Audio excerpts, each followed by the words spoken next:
নমস্কাৰ বন্ধু-বান্ধৱীসকল, আপোনালোকৰ বাবে বহুতে ভাল খবৰ আহিল। পুনৰ আপোনালোকৰ নতুন চৰকাৰী চাকৰি মুকলি কৰা হৈছে। আপোনালোকৰ প্ৰায় 3000 প্লাছ পদ আপোনালোকৰ মুকলি কৰা হৈছে আৰু এইসমূহ পদৰ বাবে অসমৰ সকলো ল'ৰা-ছোৱালীয়ে আবেদন কৰিব পাৰিব। ইতিমধ্যে আপোনালোকৰ অনলাইন আবেদন চলি আছে, আপোনালোকে অনলাইন আবেদন কৰিব পাৰিব। চাব পাৰে বন্ধু-বান্ধৱীসকল, আপোনালোকৰ SSC ফালৰ পৰা এইসমূহ ভেকেঞ্চি মুকলি কৰা হৈছে। আপোনালোকৰ CHSL ভেকেঞ্চি আপোনালোকৰ মুকলি কৰা হৈছে। টোটেল ভেকেঞ্চি আছে 3712টা টোটেল ভেকেঞ্চি আপোনালোকৰ মুকলি কৰা হৈছে আৰু পোষ্ট নেম দিয়া হৈছে আপোনালোকৰ লোৱাৰ ডিভিজন ক্লাৰ্ক, ডাটা এন্ট্ৰি অপাৰেটৰৰ পদ আপোনালোকৰ মুকলি কৰা হৈছে আৰু এইসমূহ পদৰ বাবে আপোনালোকৰ বয়সৰ সময়সীমা বিচৰা হৈছে। জেনেৰেল কেটেগৰীৰ কাৰণে 18 বছৰৰ পৰা আপোনালোকে 27 বছৰলৈকে আবেদন কৰিব পাৰিব।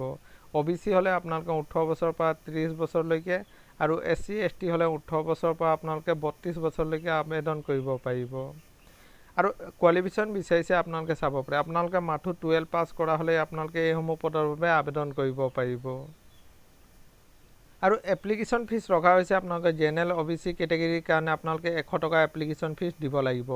SC ST ফিমেল কেণ্ডিডেট হলে আপোনালোকে কোনো ধৰণৰ এপ্লিকেশ্যন ফিজ দিব নালাগে আৰু এইসমূহ পদৰ বাবে আপোনালোকে অনলাইন আবেদন কৰিব লাগিব আৰু আপোনালোকৰ অনলাইন আবেদন আৰম্ভ হৈছে। আপোনালোকৰ 8 এপ্ৰিলৰ পৰাই আপোনালোকৰ অনলাইন আবেদন আৰম্ভ হৈ গৈছে আৰু লাষ্ট ডেট ৰখা হৈছে আপোনালোকৰ 7 মেলৈকে আপোনালোকে অনলাইন আবেদন কৰিব পাৰিব।